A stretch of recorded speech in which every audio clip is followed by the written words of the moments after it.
What's going on, YouTube? You know who it is, baby. It's Yuki's Call, and I'm super excited to bring you guys yet another Hero Masterclass post Supreme Darkness.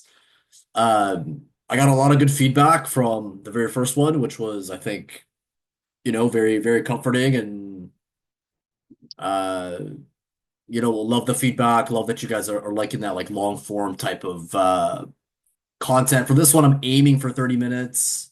I don't want to go 45 minutes plus, or even definitely not over an hour for this one. I don't have that much time right now, but super excited to kind of again re-update you guys on my current findings with heroes in general, post Supreme Darkness, the list that I am really leaning towards playing in any kind of competitive setting or like a major locals event, like tier 2 plus.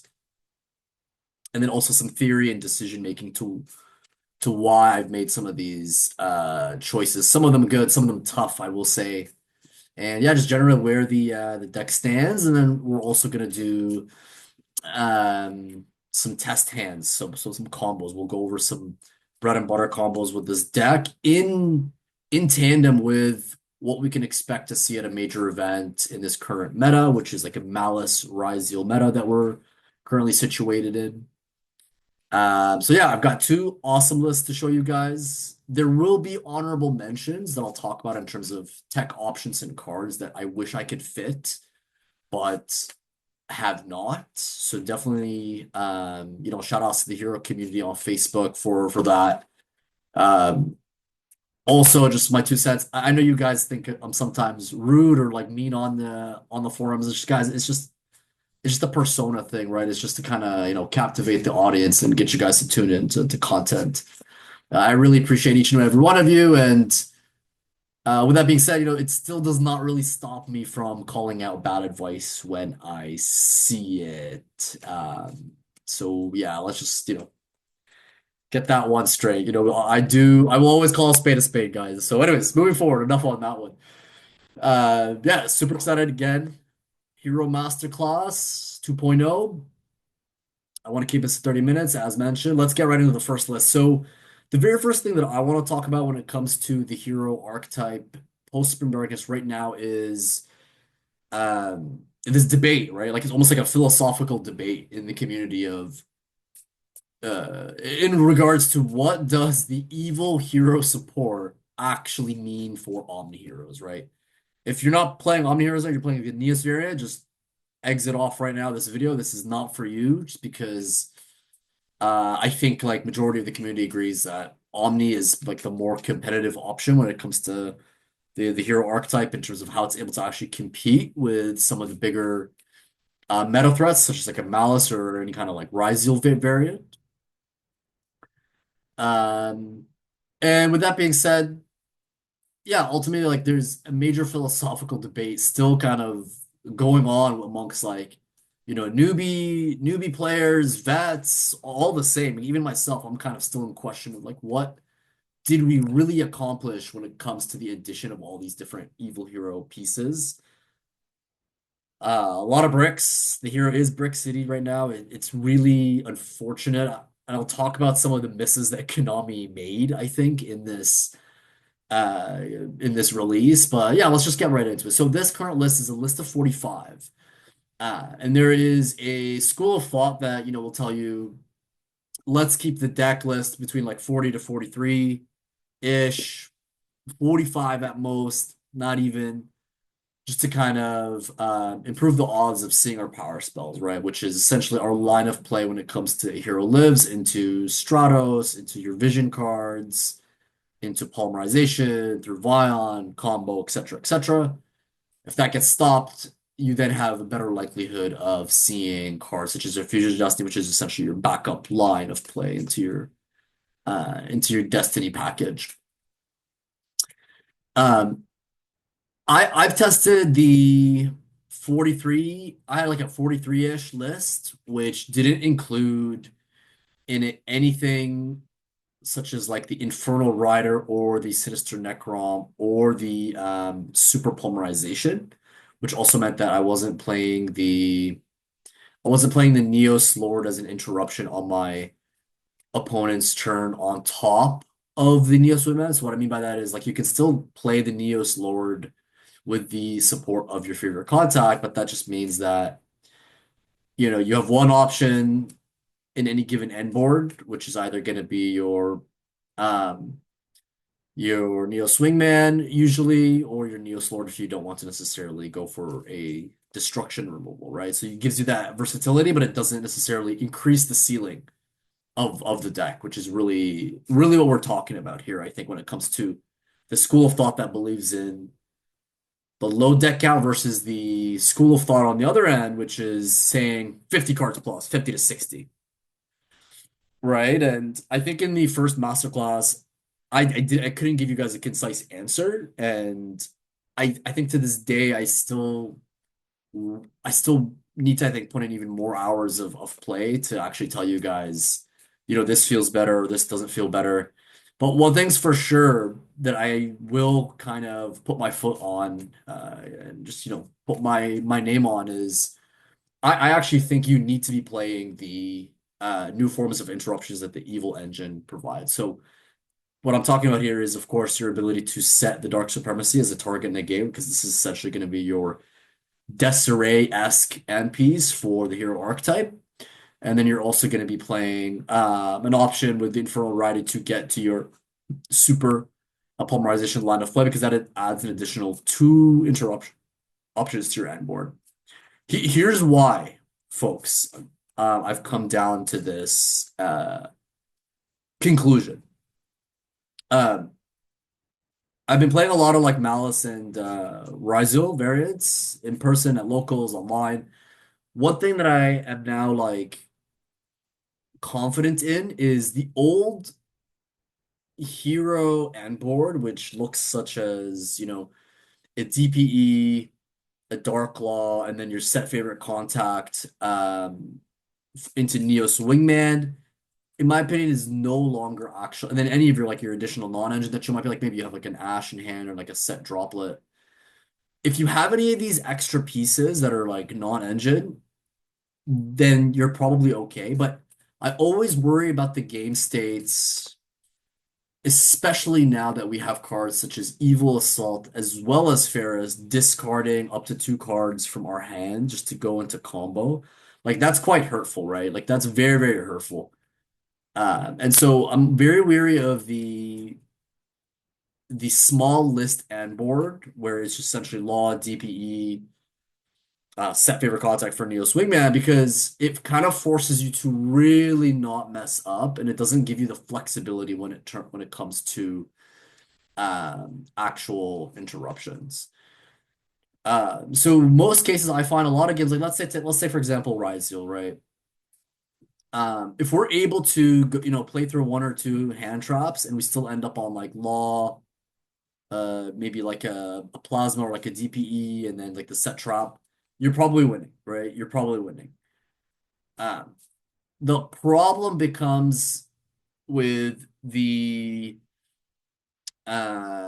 simplified list of 43 is the fact that if you don't get hand trapped and you're staring down an opponent that is maybe, they might have like an impermanence, they might have maybe like one hand trap and then like a forbidden droplet, or maybe like a Dark Blue or No More, or some kind of board like a Book of Eclipse, perhaps even.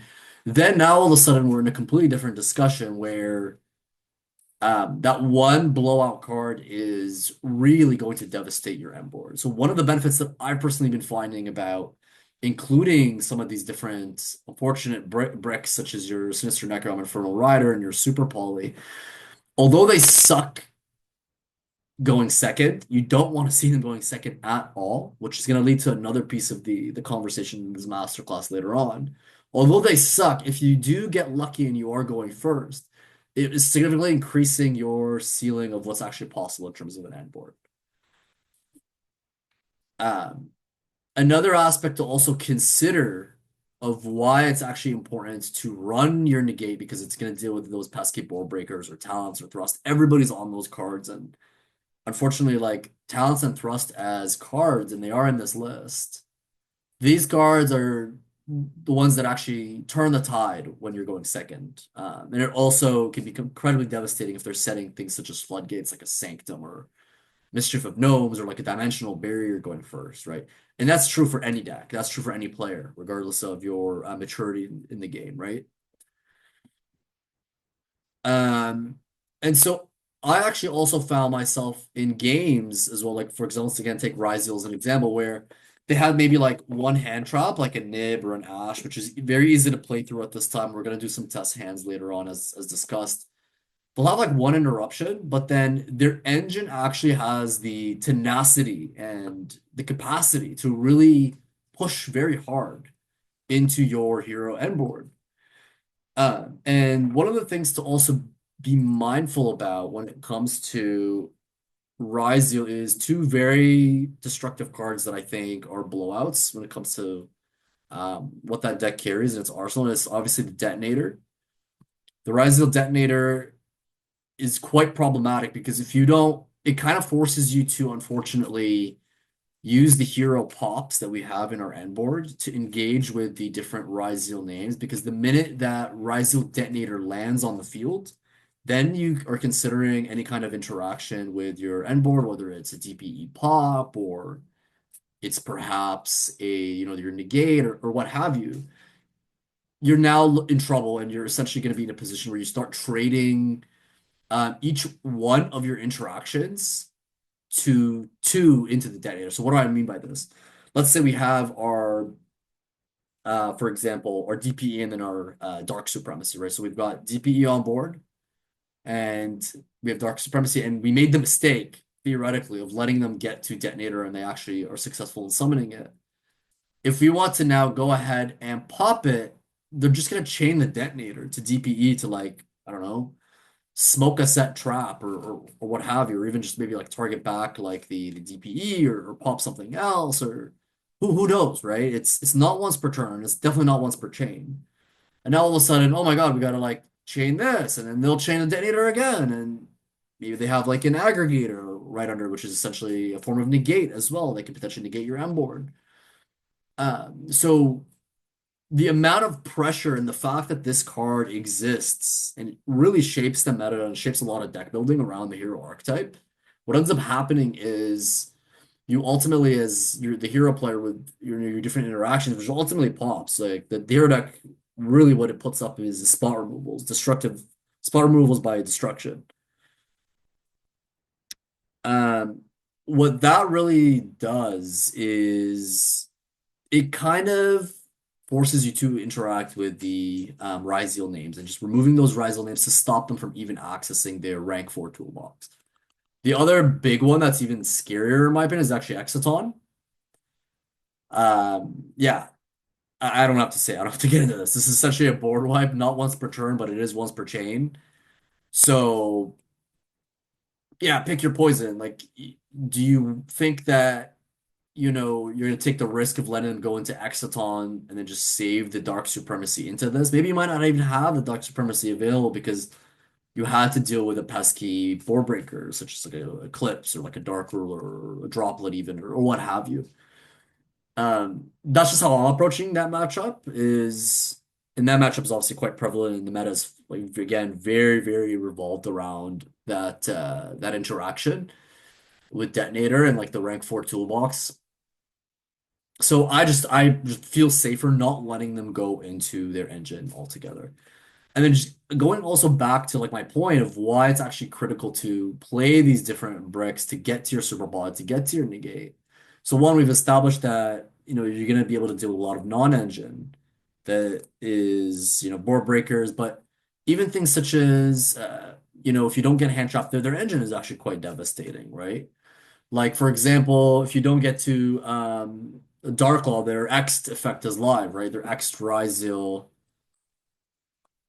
is live, and they're going to be able to send Muriel Logic for cost, and they're essentially going to be able to force out one of your interruptions, such as maybe like a DPE if you haven't used it yet or anything like that, because you don't want to waste the value of DPE being negated, and you could have just popped something on their side of the field to kind of set them back a little bit, even if it's just setting them back a body on the field.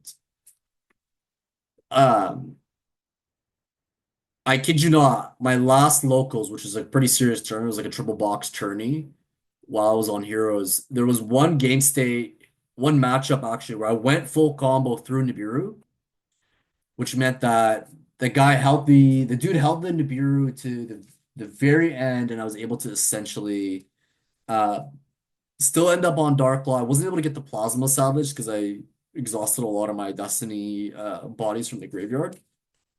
And ultimately what ended up happening was I still, I got my DP, I got my Dark Law out. Nibiru didn't really have much impact, but his other four cards were all engine and then one imperm. So he had three engine pieces and an imperm. Right, so he immediately opened up with Imperm. I went for Dark Supremacy. He had a pot. He had a droplet in hand after adding it off a pot.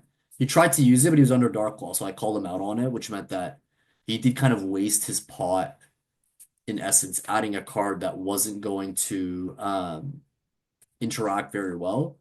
So yeah, and then he actually did play a talent. So he played a talent on top of the droplet, even though the droplet wasn't live. He took the law, and I was forced to, right before taking the law, actually popping my DPE and something else. And I kept Dark Law so that way he actually commits to it and doesn't take anything else.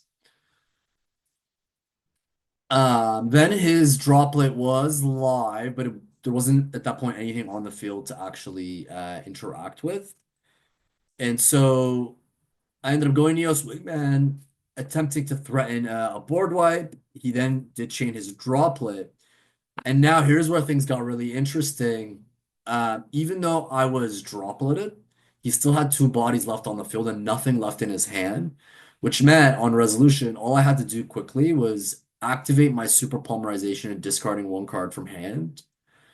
I fused off one of his level fours, and then I used quickly the Neos Lord effect to just grab his final card, his Ice Ryzeo, and just take control of it. And at that point, he had no cards engraved, no cards in the field, and no cards in the hand. And that was game. He scooped it up, and we went to game two. Again, like kind of shocking to see, right? Like the dude essentially opened up Nib. He opened Pot, Talents. So that's three. So Nib, Talents, Pot, a Ryzeal name, another Ryzeal name, and then he top deck Impermanence because otherwise he would have used it during my turn. So I would have been dealing with Impermanibure, but I wasn't. Right. Two engine pieces plus a Pot of Prosperity, which obviously is a busted card. It was just kind of like a wild card, which was his droplet. Let that sink in. Two of those cards forced all those different interactions in combination with the pressure that the Nibiru may have put on me while I was comboing, and then also the talents and the pot of prosperity into Forbidden Droplet, right? Every card matters in the game. And so I just can't help but think and feel that the deck kind of benefits at this time from this additional interrupt because it gives you three additional interrupts to your end board, right? It gives you your Dark Supremacy, which is a negate. That's one. And then your super polymerization into Neos Lord is a spot removal, non-destruction, as well as a change of heart quick effect. Again, non-destruction, spot removal. So that's two spot removal. It's quite good. Okay, cool. No, so now we've talked about like the importance of including those additional NPCs that we got access to from the new support, but you'll notice I opted for a 45 list, and it's very purposeful to why. I wanted personally to hear out both camps of thought in the hero community to get a sense of like what is actually going to work. Like we've all seen like the 60 card piles that are like really good. Like you're playing six small charmies, you got hand traps, you got droplets and like thrusts and talents in the main, like nine board breakers, you got hand traps, you're maxed out on all of the engines, like three out of gold, three Stratos, three evil assaults. I think the reality is, you know, you could potentially find the middle ground, and that is going to be the balanced approach and taking the best of both worlds. So the best of both worlds, obviously, for like the small deck count of about like 43, is your ability to see your power spells and the diversity of them a lot more frequently. So like back in the old days before Supreme Darkness, when you saw Hero Lives and Fusion Destiny, like you were blessed. Like you knew, regardless of what was happening, regardless of what your opponent had in their hands, like you were going to be able to play through hand traps really well and also be able to have the most amount of options possible to just end up on a really solid board. Even if you know, get stopped on the hero lives and like the vision line of play of your vision heroes and everything like that, which is, as we know, it is very, very linear, right? So I wanted to still kind of stay true to the core of our ability to see Fusion Destiny, which is a mandatory three of. Do not cut it down, guys, which is a mandatory three of. I really want to stay true to that spirit of like, if this line gets stopped, we have access to this, right? But at the same time, if I go first and I'm lucky enough to win the dice, I still wanted to be able to, if I wanted to, have access to the new evil hero stuff because one, it's kind of a mystery at this point in the meta. Like people don't really know what this stuff does. So in theory, you will bait out actually hand traps that otherwise could be hitting your critical lines, such as like your Increase, your Vion, even like your Ferris or Stratos.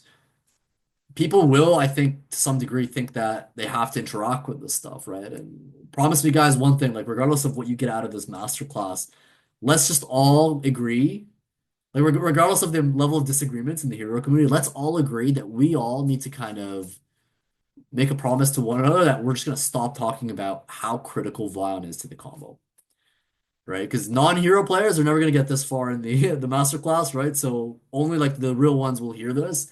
Let's all stop talking about how important it is to resolve Vion, and we'll all be, I think, in better shape, regardless of what kind of support Konami decides to give us or not give us in the future. If we stop talking about Vion, I think we're all gonna do a lot better, you know, with the archetype moving forward, with or without, you know, these new bricks that we're adding into the deck and the new support and whatnot. Cool. So that's one thing we could all agree on, which is pretty nice to, I think, set the tone here. So yeah, I wanted to stay like really true to that, you know, core spirit of like I want to have access to both lines of play because a lot of times if you're gonna see this in test hands, a lot of times when you're doing testing or you're playing, you're gonna find like you may not feel too safe accessing your evil hero end pieces such as your negate or your super poly because you're gonna want to actually use your Evil Assault or your Odyssey Gold to get your dead and prison out to be able to dump your Shadow Mist or Mally to bridge into your Vision line of play to get to Vion, to get into the classical stuff like, you know, fusing with Poly and getting into your Flame Wingman, Infernal Rage, getting into your Sunrise, getting into your Miracle Fusion, creating DP, creating Wake Up, you know, popping DP and wake up in the end phase, get to your law, maybe make a plasma if you get into like those are the stuff that is like the bread and butter of what your hero end board should consist of. Because at the end of the day, even your access to super poly doesn't mean anything if you're unable to get far enough into the combo to establish your favorite contact. Because the only target that we right now are guilt-free able to build into our extra deck is the Neos Lord. Hands down. Like this is your best super poly target. I have seen people start to tech in things such as I don't know, like Elemental Hero, like The Shining, I think. The Shining, I think, is called. The Shining. So I had one person tell me, oh, you know, tech in The Shining or tech in I think there's like a water version. Ab Zero, how could I forget? Ab Zero. Tech in The Shining, or which is a light one, and then Absolute Zero. Uh, so that way, even if you end up on your Super Poly Interrupt, if the only thing you have to kind of dabble with is your evil line of play, you then have an ability to kind of like not only out meta key pieces in the format, such as, you know, your Desiree or even perhaps like your Caesar, if we're talking about water. But like the problem with doing that is you're going -2 like Super Poly and a discard just to out one thing. And in the case of Desiree, they get the value of like sending like almost cost free whatever you make off the super poly. So is it really that good to bank on the one of and actually allocating one extra deck slot just so you're one of in a deck of 45 plus 50, 60, whatever it is, to be a live board breaker going second? I don't think it's worth it, but to each his own. It's definitely definitely not worth it. Let's get real. I mean, there's a case to be made that if you want to maybe like triple up on this, but then again, I just don't think Super Poly in general, as a board breaker going second, is actually that impactful um, compared to things that are a lot more efficient when it comes to cost, right? Like the cost of this is discard. You're discarding off your Ferris, you're discarding off your Evil Assault, you're discarding off your Droplet.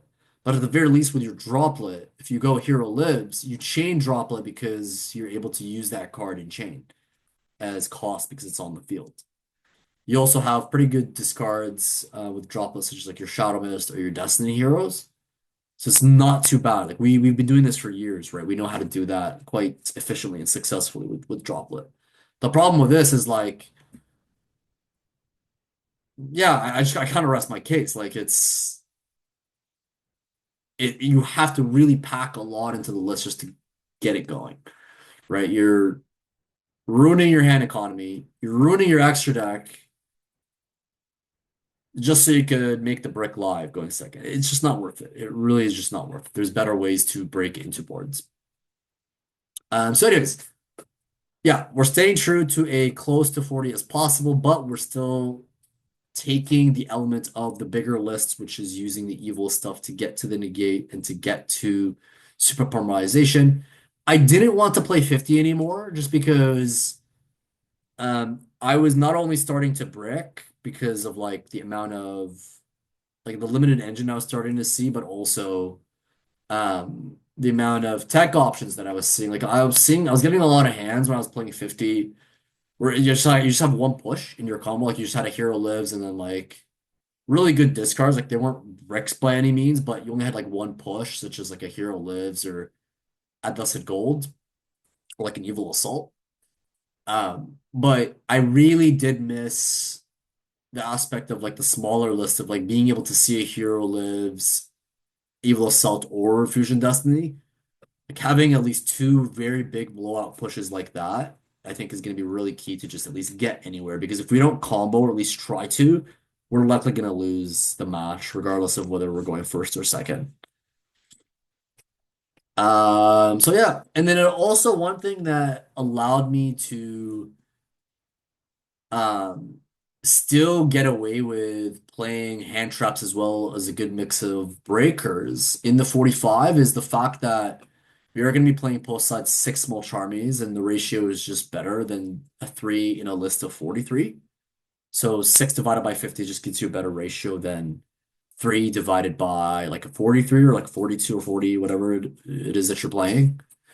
So yeah, like post side, that is like kind of my strategy is take out all the hand traps, while apply pressure using max CS cards, such as your Fuvolos or your Peruli. In some cases, I'm putting both in, such as like Ryzealer and Malice. Like Malice needs to summon their Bestials as well as their normal summon. Like that's at least one to two draws. That's not bad. That's not nothing with Perulia.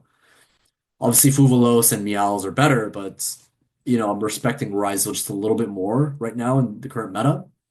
So Perulia and just Fuvalos are just incredibly good in essentially tricking your opponent and applying pressure on your opponent to kind of slow down what their end board is going to look like, make their baby board and pass back and just play with their detonator, play with their hand traps that they have, which I think is really good because we're going to draw into cards such as our droplet, maybe like more board breakers like evenly matched or thrust, post side, like your talents, things like that against Malice, you do want to hopefully see your Lancias or like maybe like an Ash Blossom.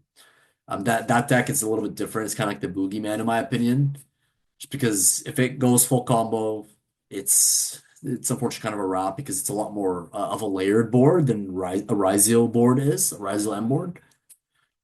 Um, But yeah, I digress. Again, I'll show you guys the citing pattern in a bit, but this is what I came up with. This is the first list. Some honorable mentions. Infinite Impermanence, I would say definitely was a hard cut. I do love that card. It's a classic. It's a staple. Droll and Lockbird, and again another kind of card that I had in mind for Mitsurugi, but didn't make the cut. Dark Contact, love the card. Didn't make the cut just because for some odd reason, Infernal Rider cannot search it, right? Like a lot of times when we're comfortably able to use our Doom Prison line into Necrom, into your Infernal Rider, to get like your access to your negate, like this would have been an ideally a better card because let's say you had to use Malicious earlier on in the combo and it, like I don't know, got bestialed or something wonky happened with your graveyard. You're now able to actually use this and one of your bodies on the field. In this case, most cases, it's going to be your dead end prison to actually fix your graveyard or banish zone Mali, and then get into your backfire, and then also just essentially it's a two for one, right? Like you're using your dark contact to not only fix your engine, but also be able to gain access to that really nice and more priest of dark supremacy. But yeah, for some reason, Konami decided, nope, this thing is gonna add dark fusion and that's it. Like maybe we're harping on this guy too much, but like I remember Dark Calling, for example, back when we used to play Malicious Bane as like a form of board breaking in the deck. This card states this is treated as a fusion summon with Dark Fusion. Like Dark Fusion is actually listed in it. Dark Contact, from my knowledge, let me actually confirm this. I really hope I'm wrong, but I'm not. Yeah, hold on. What does he say? Why can't we add Dark Contact with us? Let's see. You can add one Dark Fusion from your deck or GY.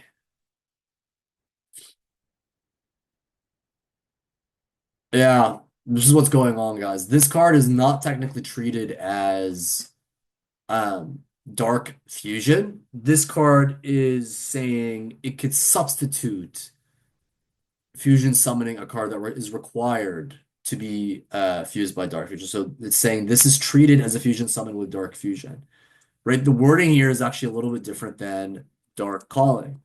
Dark Calling states something a little bit different. It states this is treated as a fusion summon with Dark Contact, right? The language here matters, right? This is treated as a fusion summon with Dark Fusion. Dark Contact says this is treated as a fusion summon with Dark Fusion. Interesting. Hold on. Maybe actually this thing is addable. Folks, let me know in the comments. I think I was maybe on a simulator that didn't allow it. Um, Dark Contact. Why could we add? Ah, maybe it is actually addable. Let me know in the comments, guys. I could be wrong here, honestly. Maybe like I stand corrected. I think we might be actually able to add Dark Contact. Um,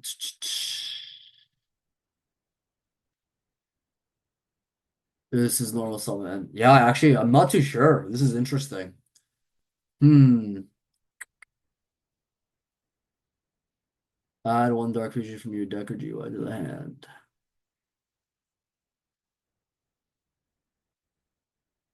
Yeah. Oh, you know what's going on? I'm confusing Adusted Gold's ability to add Dark Calling or Dark Contact to that. That's what's going on. Yes. Sorry, guys. This Infernal Rider cannot add your Dark Contact or Dark Calling because it actually just explicitly says just add Dark Fusion. If it says add a card that mentions Dark Fusion, yes, you can add your Dark Contact. But this is where like your Adusted Gold becomes like one of the few options alongside the backfire to be able to add your Dark Contact. So it's actually in a way kind of hard to add this card to your hand. It's great when you have access to it, but it's kind of hard to get out in the Omni Hero build.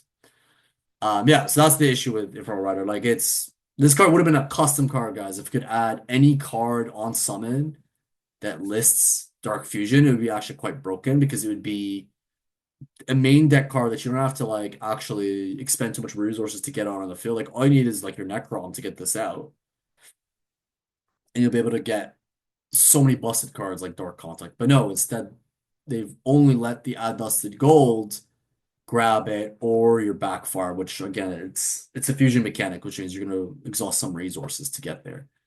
The problem with Acid Gold also adding your Dark Contact is you're kind of saying to your opponent, like, I'm gonna completely disregard Evil Assault potentially like being used to bridge into your Vion plays, like your Vision plays, because like for some reason you really want to get there with the evil hero stuff. You know what I mean? Like if it's just tough, right? Because sometimes what I'm trying to say is you're gonna require to use your add dusted gold, not to add your dark contact, but to actually add your evil assault. The only exception is if you actually open up evil assault outright, then now what you can potentially do is your add dusted gold can bridge into your dark contact, which can fix your graveyard and banishment, which will also at the same time get you to backfire going first, and then that'll get you into your dark supremacy. But I just felt like with the level of hand traps, like Fiendsmith Riser, for example, can fit 18, even more post side. I just felt Dark Fusion was enough because what that meant is I didn't necessarily like I was either gonna just use the evil stuff to get into my to further extend into my vision plays, and then maybe like half fusion dusting because again I'm playing 45 just to go into even more good end pieces. Or if I felt really confident that I was just gonna play a very simplified line of just Dark Fusion. If I get clapped by Bestial, so be it. Maybe I'll have access to Fusion Destiny again because I'm playing that simplified list. Hopefully that makes sense in terms of the thought process. I just, for the life of me, was really pissed off with Konami as well. Like, just same as anyone else. Like, I have my wish lists and gripes with Konami too when it comes to heroes. But like, they just they couldn't make these starters slash extenders for some reason. These cards they have to just purely be extenders. Every other archetype has the like literally Ryzel. Every single Ryzel name is not just a starter but extender. It's kind of crazy. For us, we don't have that luxury, unfortunately. We have really customly busted cards like in front of Rock. This is actually a busted card. The fact that this can be used to search Super Bowl is busted, but if you see this in your hand, you're kind of cooked. Because even if you send this for cost, and you see it in your because you saw it in your hand off Evil Assault and Pharaohs, what's happening with this really, really bad, bro. This is, in my opinion, worse than seeing an increase in your hand. Like this is bad. This guy's bad, bad news, right? If you see this in your hand, it means that you have to use it for discard. It means your Sinister Necrom or your Dead End Prison into Necrom is never gonna get to it because Necrom can only special from the hand or deck. So now you just literally just this is essentially a blank. If you see it in your hand, it's a blank. Because now all your evil lines can be all that they can do is actually just further support you in your vision line of play. And if your opponent knows what they're doing and they're stopping the right things, cough, cough, cough, rhymes with the lion, right? Don't want to use the V word, but rhymes with lion. It kind of doesn't matter then at that point if you open a Hero Lives and Evil Assault because you saw this thing in your hand. It's really that simple because this is actually doing two things, right? It's not only getting you access to your Dark Fusion, but even in the case that you go Infernal Rider and this thing maybe is perhaps in your hand, like you Mega Bricked for whatever odd reason, then because this is not activating to add the Dark Fusion, you can bash this card. So, no, sorry, I stand corrected. Um, if you do see this in hand, you're okay. But if you have to dump this to the graveyard, you're just not getting access to it with the Necrom, which means you're locked out of figuring out a way to search the Dark Fusion, which means that at most your Full Rider can only get you your access to your Super Poly. right? It won't necessarily be able to help you get the Dark Supremacy and then into the Super Poly, if that makes sense. And you guys will see the combos in a bit. So yeah, that's where my mindset is at. I think the truth of how we play this competitively is somewhere in the middle of the low deck count versus the 60 or like 56, 50 to 60. I think 45 is what I'm sitting at. Again, some honorable mentions. Imperm, Droll, Dark Contact is an honorable mention. That was like a big tangent just on Dark Contact, which is kind of crazy. But yeah, that was a good honorable mention. Even more Charming Meows. I really like this card. I think it's so good because it's just really, really good into the Malice matchup, and that's a very, if anything, we have actually a harder time into Malice than Ryzeal, just because Ryzeal actually is susceptible to board breakers, but Malice is not. On the other hand, as well, one of the things, again, back to the theory of how I'm actually approaching this, is post side, I'm only using really, let's say it's Ryzeal, I'm using max C's essentially to apply pressure to force my opponent, if my max C's resolve, into a game state where they just go detonator pass, and then I've got these here lovely board breakers to get the job done, and so I can confidently go into my engine to get things going and take control of the game. Yeah, just like that. Boom.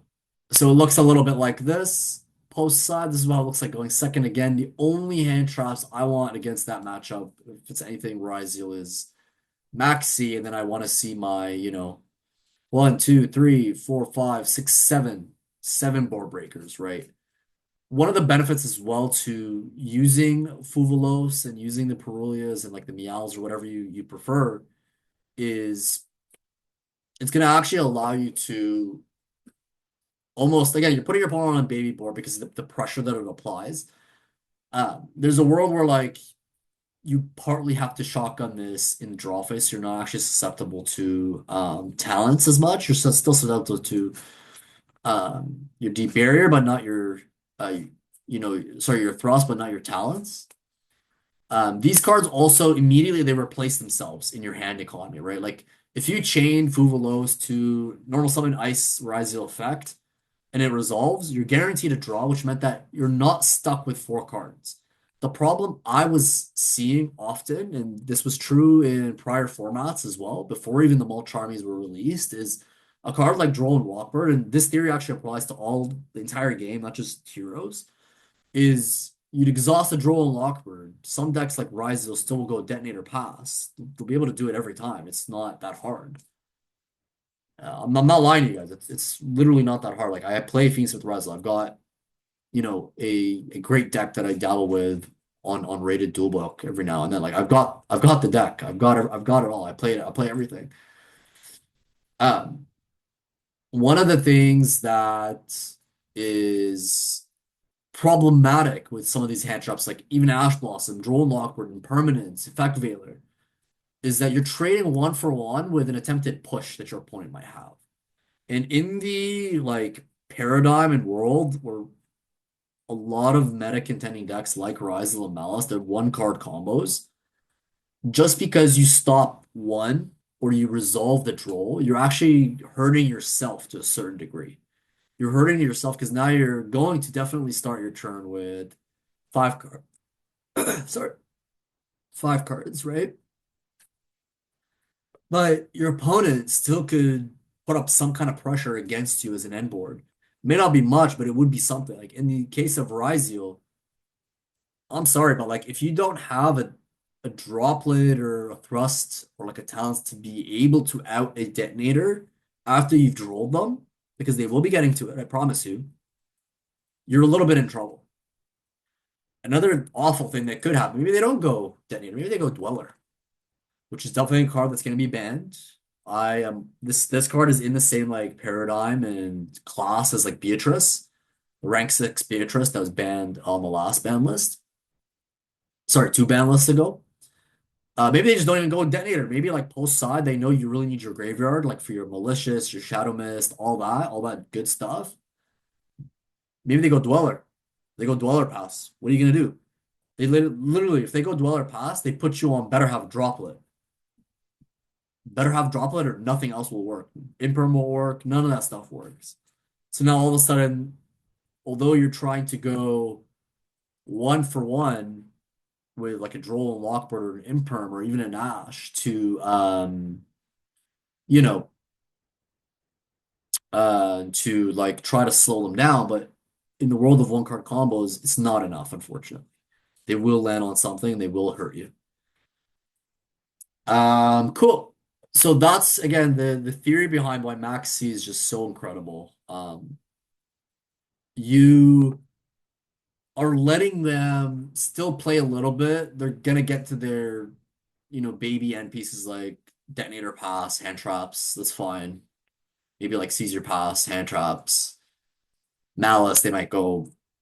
I don't know. Maybe if they're playing face with Caesar pass or like Cryptor pass or SP pass or Rabbit set, Angel statue pass. Well, whatever. There's so many different versions, but like this at least then still applies that part. Like this locks them, yes, but this ultimately does the same thing because your opponent will not ever let you draw as much as the deck allows. Like in theory, they don't actually have much to be scared of in this type of build.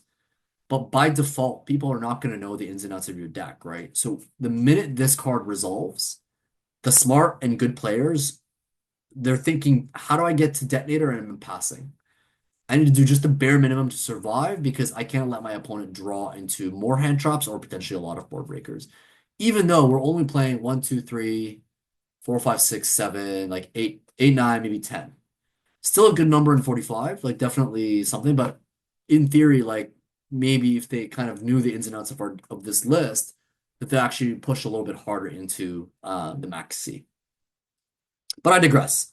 This card applies pressure and kind of simulates that same lock effect that we have with cards such as Droll and Lockbird, but they replace themselves. They replenish your hand if you're using them correctly. So that way, now the way the ratios get a lot better in terms of the breakers that you want to see post side going second, if that makes sense. So it's almost accomplishing multiple things. Applies pressure on your opponent. We're also going to use it to replenish our hands so that we're not starting our go second turn with 4 cards. We're starting with 5, maybe even more. This is very, very important. It's actually a critical theory to understand when it comes to Max C for any type of deck or format that you're going to be playing in the future. Um, these cards will not be banned.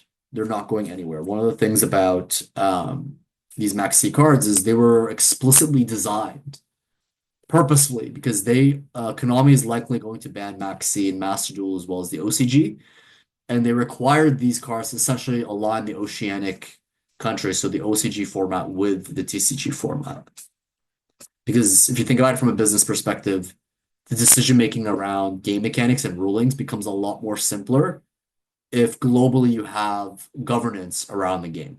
That, not one game has Max C and it completely loses to a whole array of other monsters and cards versus the TCG, which also kind of operates in its own paradigm and whatnot. Like there's still differences, I think gonna be differences. Like, for example, I know the OCG still has Appaloosa. Um, what's it called?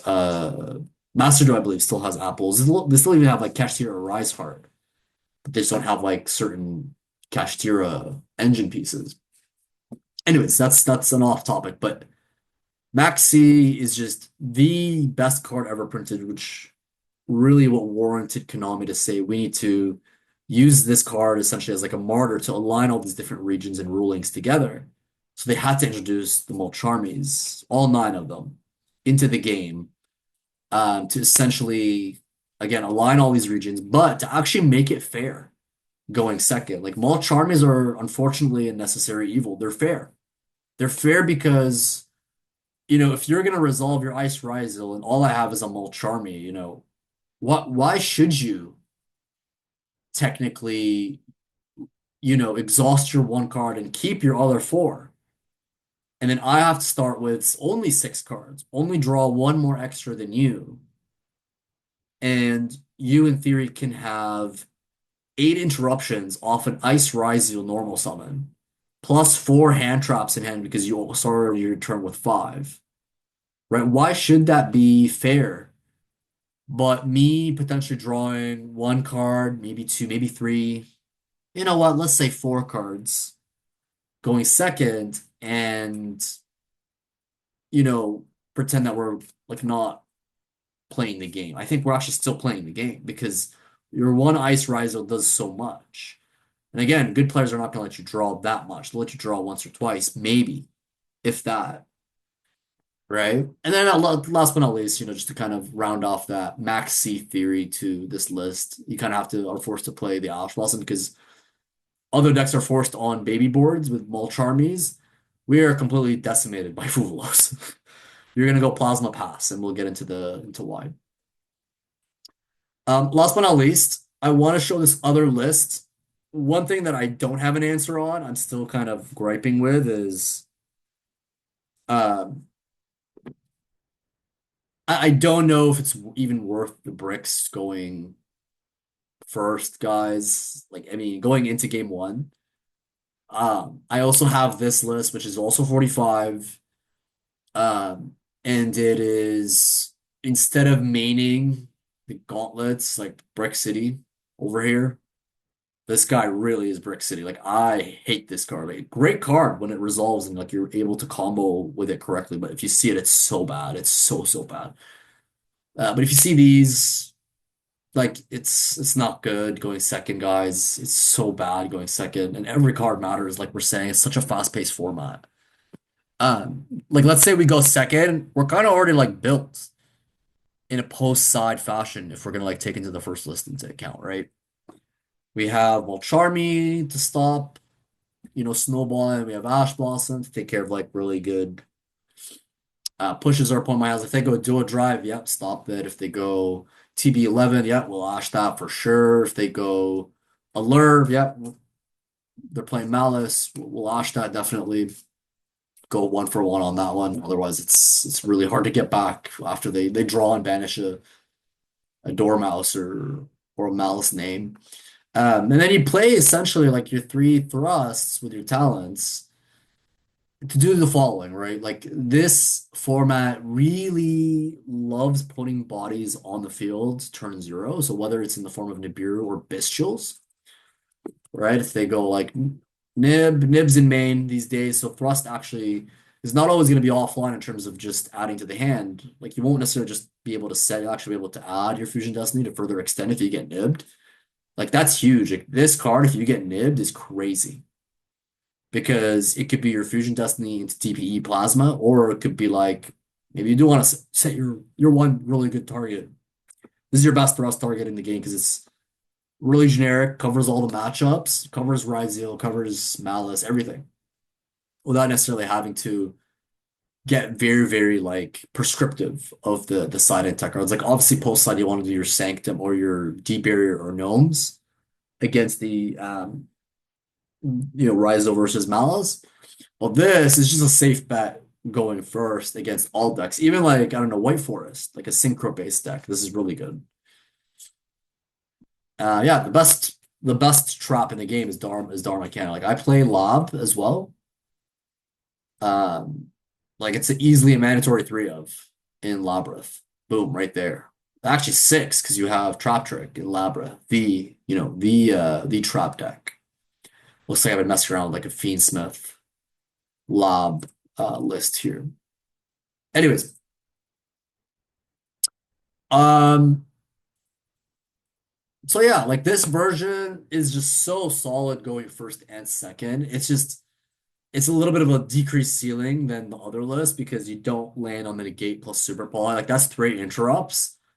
This still gets you access to an additional interrupt by the form of like Dharma Cannon, but I guess you could argue it's technically stronger going second in that case. But not that you'd ever let your opponent go first in this format. No way. That would be just insanity, right? But yeah, like I think I'm actually comfortable with this because you will lose half your dice, and now you essentially have six Fusion Destinies, six Hero Lives, six Evil Assaults. This thing becomes crazy. Your talents just completely decimates Ryzeal. Like one talent is sometimes all you need to break that board, guys. of like a detonator Caesar. That's all you just need is the one talents. So yeah, this version just same deck. It's just you're setting those nasty bricks. You know, and then post side, if you go first, you'd obviously like put these in. Um, yeah, you put all these in, get like these out, and then you have like your list. I don't have to explain this. I think it's self-explanatory. I hope it's self-explanatory. You have something like this. Or like this is now even scarier because if you go first, not only can you go full combo, but you could potentially still thrust and add a Dharma cannon to your end board. Right, pretty devastating at that point. Cool. Let's go back to the other list just before we do some combos. Some additional things to also note is I still play the one additional mass change on the side, and the other list I was able to fit two mass changes in the side. Is it two or three? Oh no, just one. Oh, that sucks. I would love to play three. I think with a list of 45 again, you still have pretty good odds at seeing a hero lives. And just go in and Shadow Mist, no effect. You tell your opponent no effect. Then you go Mass Change, go Law. Now all of a sudden you're not getting Drolled or Veilered or Ogred. That's actually quite good, especially post side. You are going to see Drolled because Mitsurugi is pretty prevalent in the format. Lancia for Malice, you kind of need it. My siding pattern for them is like no Ash, Lancia, all six Mortal Charmies. Droplet, I'm like iffy about. I don't think it does anything. Like it might handle the Griffin, but if you're seeing all these other cards, they're not going to get that far anyways.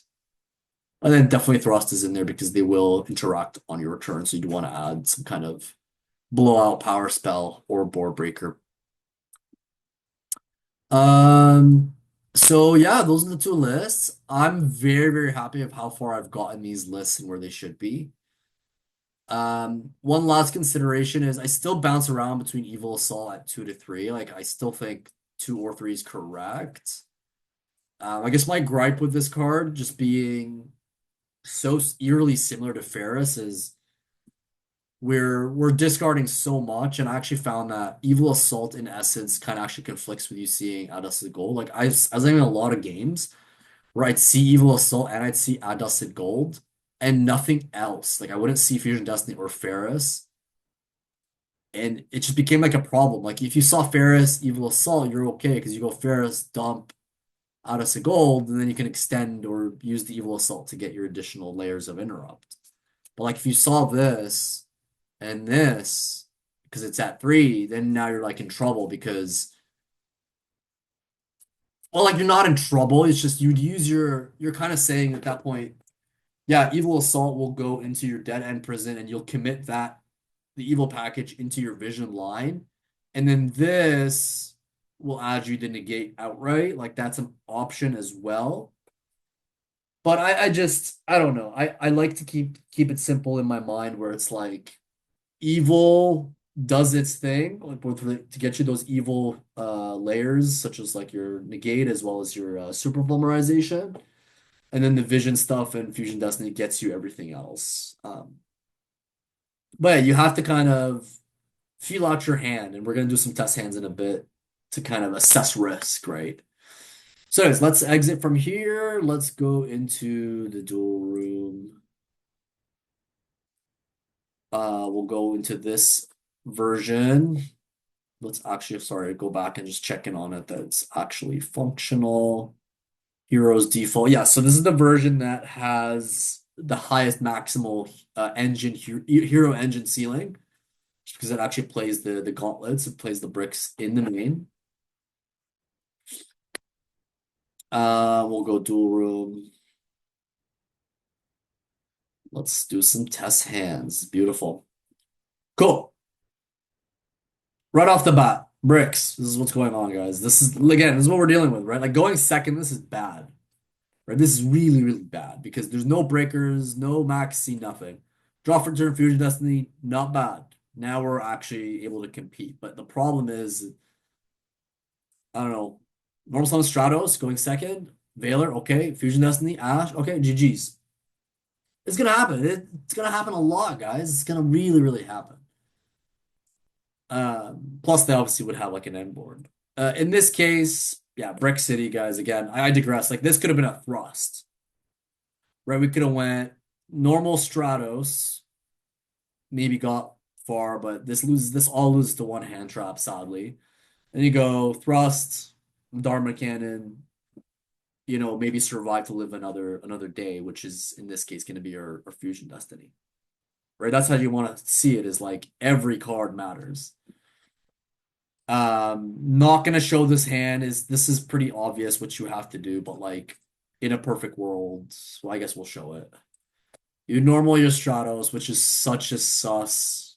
It's such a sus way to like lead your turn, guys. We'll go like this. I'm not gonna declare the effects, so I want this to be fast. You do your vision stuff. Boom, boom. And then here you actually do something pretty cool. What you'll be able to do is if you want to keep law as part of your end board, you don't dump it now and add us a goal. What I actually do is add your dump your Sinister Necrom off the Vion, banish this, add the poly.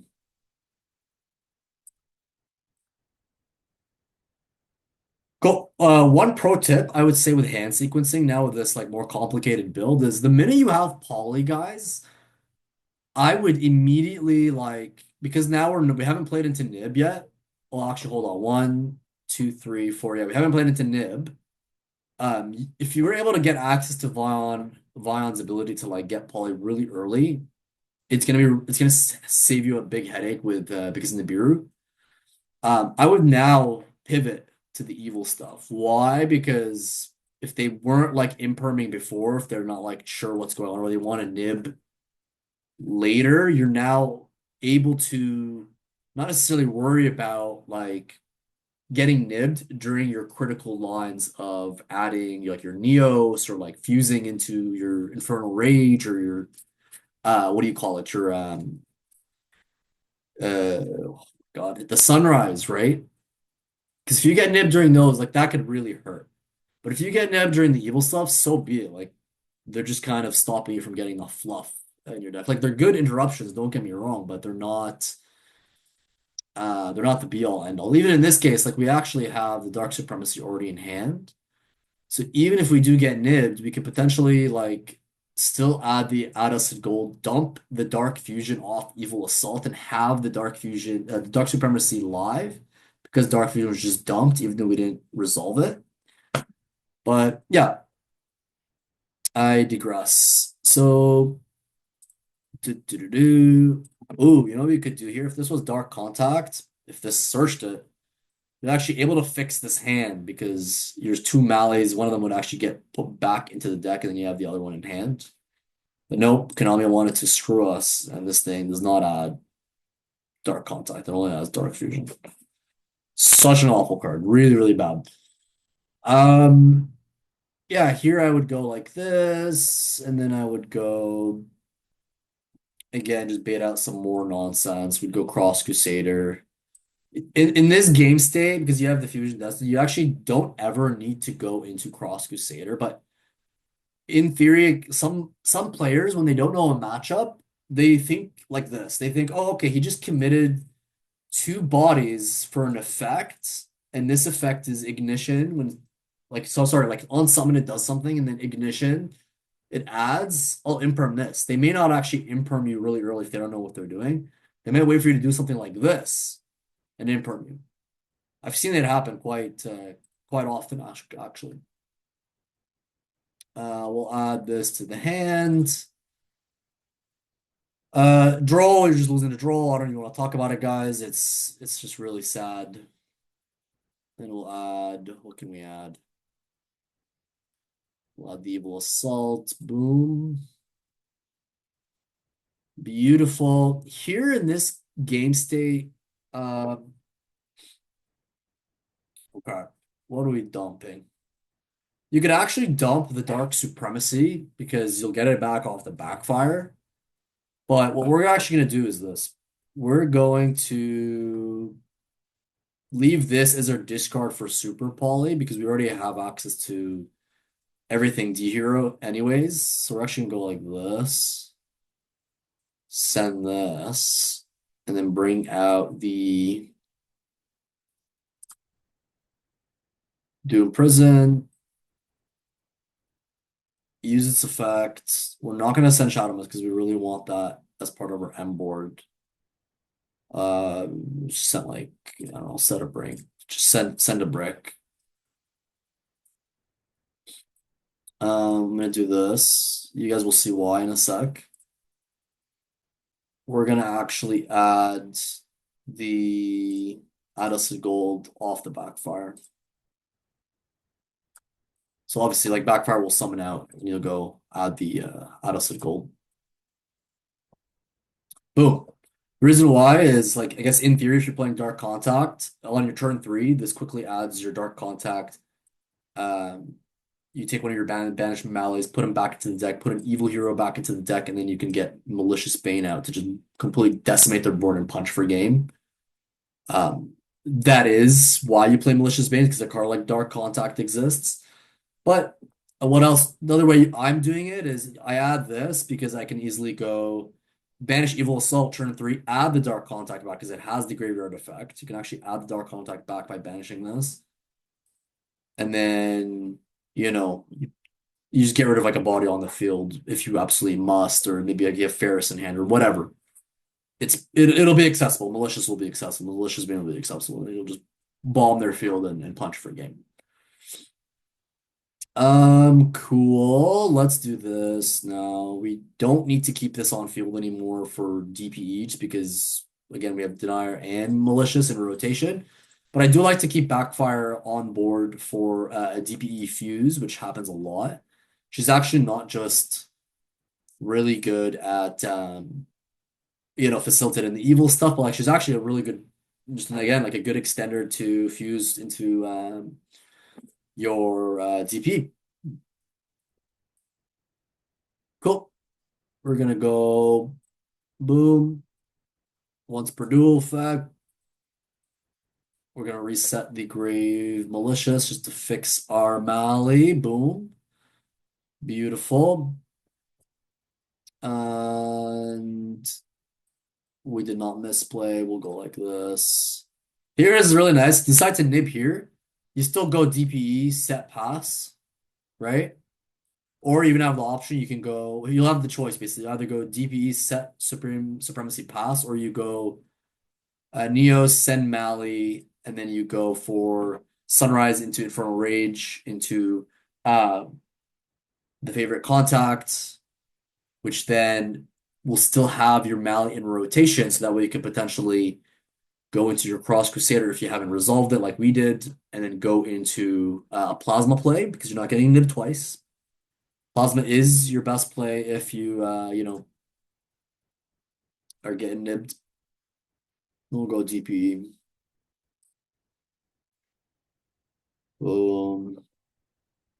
Now Malicious is very good.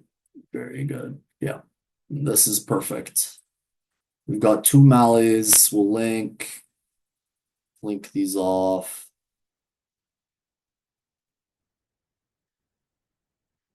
And then we'll go Malicious. Driver will trigger. All right. We should have another Malnished Malley. So we did all this, guys. We didn't even need Fusion Destiny, but you know, in theory, like your Fusion Destinies, again, don't cut it down. It's just an extender, slash like a good punish if you need it. Like it's literally DPE plasma. You can't go wrong with it. Here we'll go these. So yeah, this is like full combo plus law, which is beautiful. And then Infernal Rage adds you the good trap. I mean, Dark Charms is good. It's not as good as Favorite Contact. It really isn't. You go for your Oh, reliable Sunrise. Guys, Sunrise is so good this format, like the post Super in Darkness, because a lot of you're gonna find yourself in a lot of game states where like you'll have like a rock and a fiend. Like they're different, they're not heroes. You can't, sorry, they're not like warriors, so you can't go cross Crusader with them. And you don't want to like waste your driver summon or your infernal device or summon too early, but you want to still get those bodies off the field to get actual warriors on the field. And then get you access to getting more extenders like Miracle Fusion. So boom, we'll go like this. We're doing this just so we can get the wake up. And voila. We'll set these. You'll banish 5 with your Brick Lord, Doom Rider. Such an awful card, honestly, guys. The worst. Almost a custom card, but no, we're gonna make it hard to use. Almost, but not quite. That's what heroes get. So this is your end board. You go end phase. You'll pop this. So we know we're checking for Nibiru at all times. Chain 1 wake up. Chain 2 TPE always mandatory. Wake up's mandatory. It's always 1. So you always insulate from Ash, but they're not gonna wait that long. Boom. We got the law.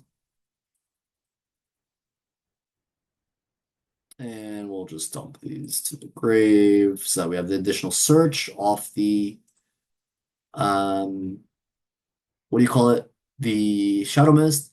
I find a lot of times like if you go draw phase, standby, and this comes back. I try not to like go driver so soon. It's just like thrust food at that point. Like even though we have our supremacy, I try to like let them play other stuff first. Like commit your engine, then you're allowed to play your thrust. That's just me. Because thrust will also potentially be checked by Dark Claw. The rip one is also pretty nice to this day. Yeah, that's my end board. Super Poly, we're gonna dump the Fusion Destiny, not this, because this will be a turn 3 play into Malicious Bane. They play rah, rah, rah, no, no, no, no. Boom, boom, boom. Oh, I can't do shit. Everything will go to the grave, whatever. One thing I want to talk about as well in the masterclass is you have 3. It used to be that Wonder Driver is your only. Sorry, I stand corrected. It used to be like if you had any additional Destiny hero names in the graveyard plus your Wonder Driver reset on your opponent's turn, that was the only form of crackback that you have. Now that's no longer the case. Now you have what is it? Four different avenues of thinking about turn 3 crackback. You have your Wonder Driver, of course. You have your Destiny names if there's still any unused in the graveyard and whatnot. But you now actually also have at your disposal your trap. You're obviously going to want to save your trap for those like blowout cards such as Board Breakers. Or like one time I had an opponent try to imperm my Law for turn, so I quickly Dark Supremacy because I knew he had a droplet in his hand. So he tried to chain droplet. Oh, illegal activation. You can't use it. Moments like that do come up. So you kind of want to use this going, when your opponent plays, because it literally resets 5. Like this thing on its own is malicious reset. You could reset like your, I don't know, like everything. You literally resets your links. You could reset your Dark Law if it gets outed. It's got a mad effect. You guys have to be aware of it. Like if this, you can banish this card if it was not sent this turn from graveyard or banishment, shuffle it back into your deck. Custom. That's pretty insane. This as well, your Evil Assault is adding back your Dark Fusion. So that way we're able to pair it with that added evil, with that add us a gold to go from Malicious Bane for you to quickly board wipe and punch for game. Right? Very nice. Very nice additions in terms of recursion to the deck. Cool. Let's reset. That was again, guys, you're not getting anywhere with that deck. They literally have to open 0 hand traps for them to let that completely resolve. And it's happened again. Like, look, here's the problem with Brick City, guys. Uh Infernal Fuckface over here is just glued to our hand for some reason. He knows we're talking about him, and he just loves to make a grand appearance on his Undead Pony. Here, unfortunately, like it's normal summon Vion or normal summon Stratos. They're both equally bad in terms of the hand traps. Like this is what we're talking about, guys. This is what we're talking about. Why I limited this thing to 45. Now we're talking, right? We got exactly the whole hand is push, is engine, right? The whole hand is a push. The only thing that I can see us losing to here is Droll, Fuvulos, maybe Shifter. Maybe. If we get Shifted, I'm still playing Bakusko because again, I got away with still like there's a case for me to still play because I'm playing 45. I'm still close to 40. So you go Stratos into Mist. Sorry, Stratos add Vion. The reason you'd add Vion is because you're able to actually search out the other one if you need it, but or just what you could do is just simply go into your regular. Let me explain. I should probably just explain it. In this hand, so again, we talked about what we lose to. We make a mental note of what we lost to. We lost to Droll. We lost to um, well, we don't lose 100% to Droll. We lost to, or Shifter even. Droll Shifter, we might actually survive because of the existence of Bakuska. Fuvalos, we lost. It doesn't matter.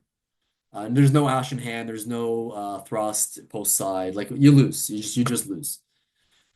Do not attempt to play into it.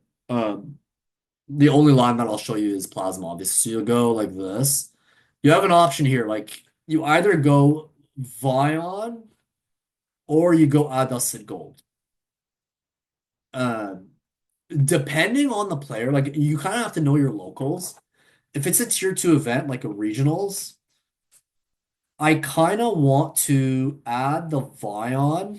If I get drolled here, it's okay. I can make Bakuska pass. If I get shifted here or shifted earlier, Bakuska pass, that's okay.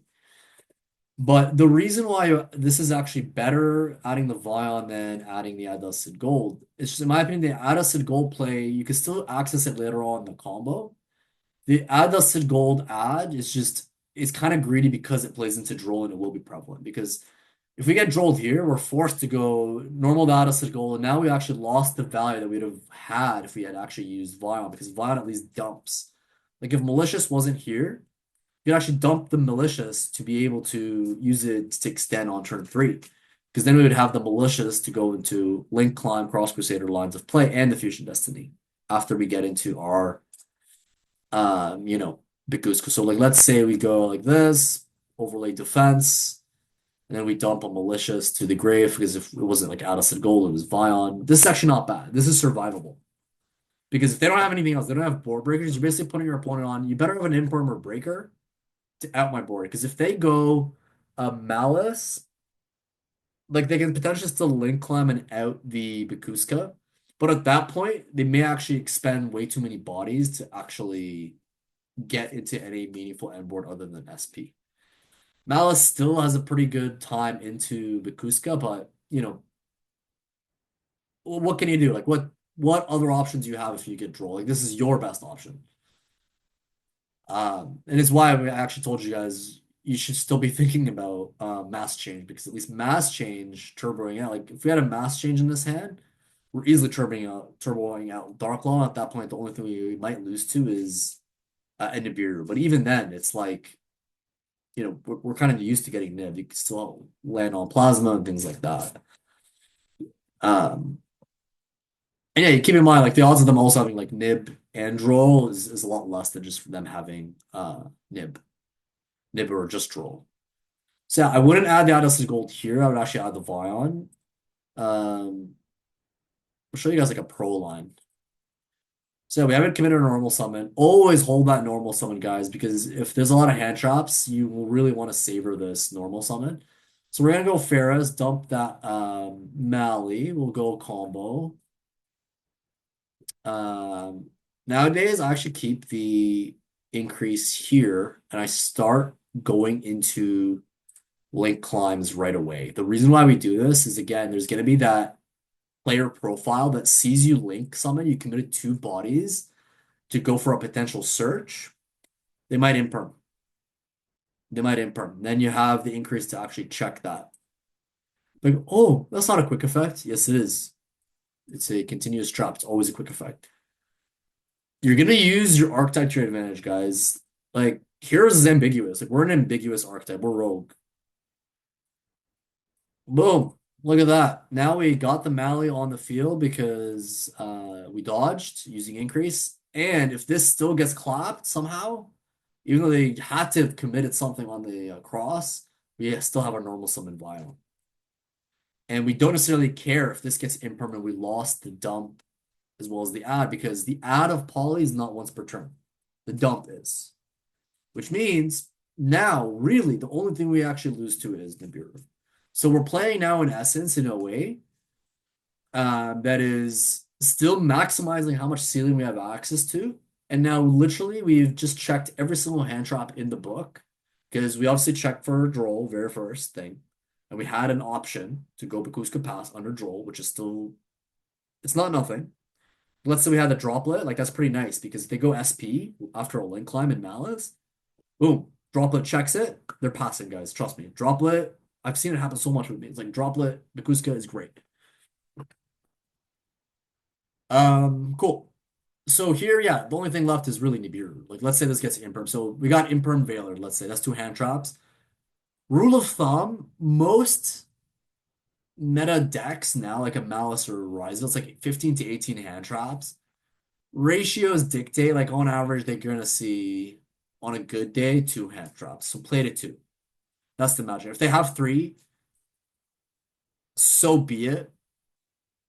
We have the Fusion Destiny to still land on something pretty crazy. If they commit three hand traps and like one is a Nibiru, just go plasma. Trust me, just go plasma. Uh, the way you should be thinking about it is the more they commit hand traps, the more you're now risk. What's the word? The more they commit hand traps, the more you can play into risk. The more risks you could take. I'm overthinking it. Yeah, then you just guys just go regular combo from here. We're gonna add the poly. I know I'm skipping steps, guys. Like I'm not like banishing and stuff. That's okay. Let's end the video soon. So we'll go like this, right? So now we literally played through two interrupts, which is very nice. We'll add the Neos, Mr. Brick.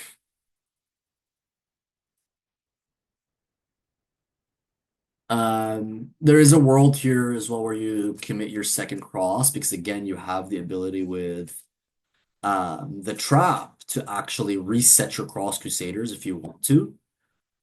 Still play two, but one cool thing we can now do is like this. We'll go like this. Because we use the summon effect, but not the search. So now we're easily gonna bridge into the evil stuff. So yeah, guys, always be thinking about how are we going to give our opponent as many options to stop our hand traps as possible before the card that rhymes with Lion hits the field. I'm not going to talk about it because we made a promise to each other that we're not going to tell our friends and family members or our grandmas about this card. We don't talk about Vion, guys. He's not even in the deck. He's the deck specter, basically. Awesome. Oh, look at that, guys. We beautifully have another hero lives for discard um for fodder. This is beautiful. Nice. Cool. So we'll go like this. Notice how, again, guys, similar to that first hand that we were playing with, we are trying so hard not to commit the poly play or even our Fusion Destiny play so quickly. Like some people might think like, oh, let me just like get my um fusing off polymerization in and out the way, then I can go for my evil hero plays. I guess you could, but the problem then becomes is, we already kind of established that like a card like your Infernal Doom Rider, Mr. Brick City over here, he won't really work if you're adding the super poly if you're not getting access to favorite contact to begin with. So you have to reverse the order of operation. Why is that? Because your opponent could have hand traps, where you're essentially giving your opponent all these different lucrative moments that they could be making a judgment call to stop you. And again, you have the element of surprise on your hand because again, like they could stop this. They could stop Necrom. Like they could just see you dumping for cost Necrom. Oh, I'll bestial here, chain two to your dead end prison. I don't want to deal with the negator super poly. They don't even know what that is, right? Like use the actual archetype of a rogue deck to your advantage. So yeah, I'm like fusing at the very, very end. Like polymerization at the very end. Fusion Destiny is the last thing on my mind, but it's still a mandatory 3-0. Because push comes to shove, and you will be getting hand trapped in a tier 2 plus event or more. You will pray to see something like this. You will pray, guys. Don't cut it. Don't reduce it. Don't do it. Cool. Boom. Like so many moments that they could be nibbing to stop you from getting value. Like here, for example, uh, if they go here, if we go Dark Fusion, like this is actually not a bad place for them to nib. Like if I was on the other end and I wasn't like, let's say I was like blind to heroes, like I didn't necessarily like know too much about heroes. This is truly not a bad place to Nibiru because it is clearing out, what is this? Five bodies and it's stopping a negate and yeah, it's stopping a negate from coming out. It does give us access to super poly, but like let's get real, like to the untrained eye, and what I mean by that is like maybe like a decent player who just isn't familiar with the archetype, they're gonna see this as like, oh my God, he's accessing his extra deck. Let's stop that. We know it's not very much to stop the negate, but if we get nibbed here, let's say they have the third hand trap, guys. Here, let's play through the third hand trap. So now we play through Imperm, the Veiler, Nibiru. The Dark Fusion won't be resolved, and that's fine. We are now getting nibbed. Boom. They got this. We got the nib token, lovely. We won't be able to get into Plasma anymore because we did exhaust the Cross Crusader, but that's fine. What we can still end on is gonna be, of course, the following. It's still pretty much a nasty board. We're going to go boom boom. We'll get another body out.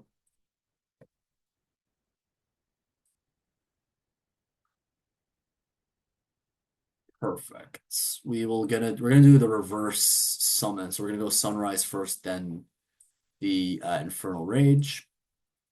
Again, guys, this is a 3 interrupt hand test, which is pretty amazing to see. Cool. We'll go for the favorite contact. Oh shit, we missed a step. Sorry, guys. Um, what would happen is you go Sunrise first, which adds you the miracle. You'll use the miracle, and then you'll banish this, and then your other hero.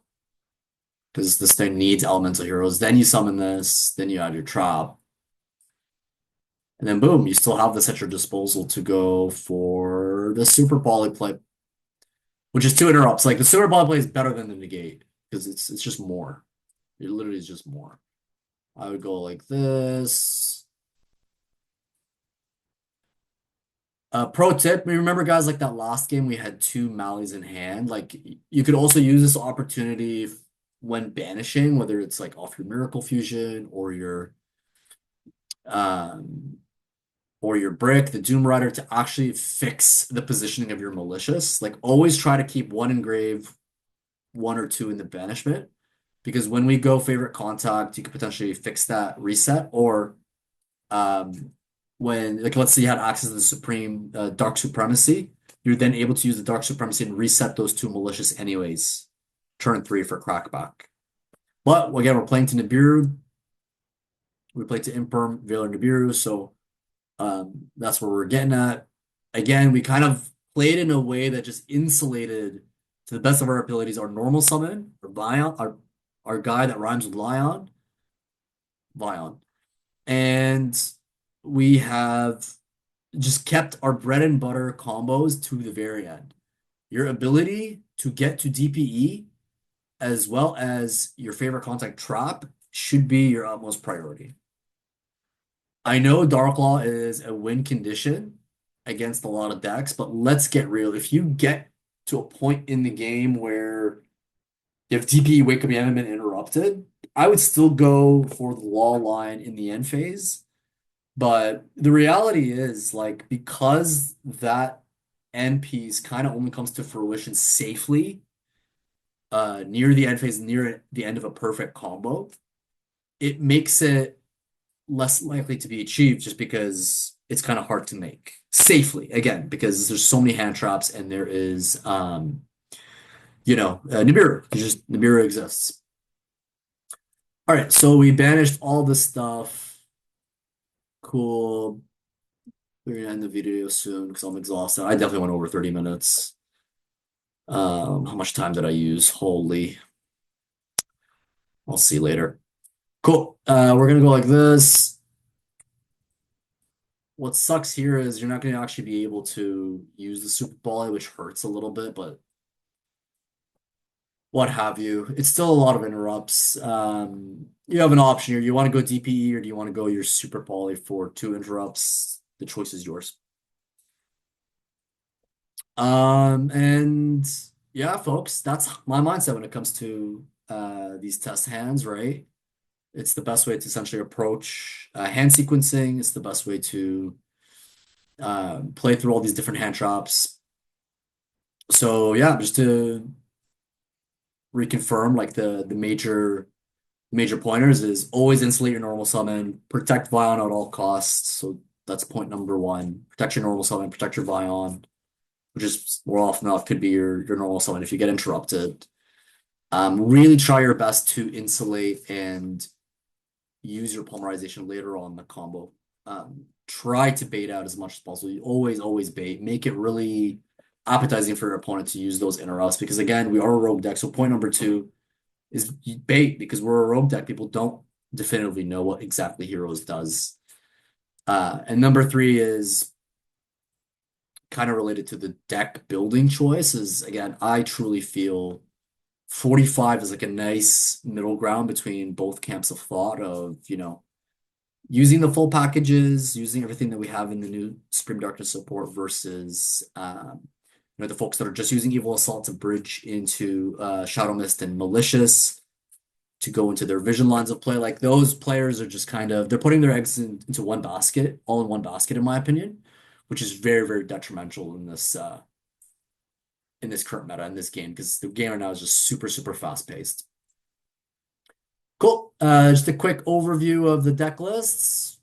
This is the variant where the bricks are in main if you favor winning dice, but if you are not as fortunate like myself in dice wins and you often find yourself going second to a lot of the different meta threats, this is perhaps the list for you. Brick sided, more board breakers, and post side you can even include even more maxis. Again, we go back to the theory of my personal deck building preference right now is a little bit of hand traps, a good amount of board breakers, and then max C. We're applying pressure on our opponent with max C. Max C replenishes the hand, making our hand economy feasible. Put our opponent on a baby board, then we break that baby board with our engine as well as our breakers.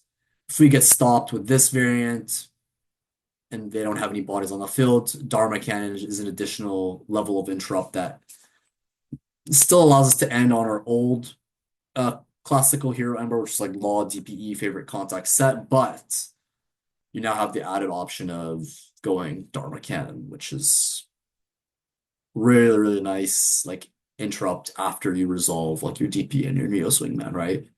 Because you don't want to book them on your own stuff. So yeah, that's it for me, folks. Like, comment, subscribe. Let me know what you think about this masterclass. Hope you like the lists. Hope you like the test hands and the theory in terms of how I actually sequence my hands. and how I check for those hand traps and interrupts. And I will catch you guys on the next one. Peace.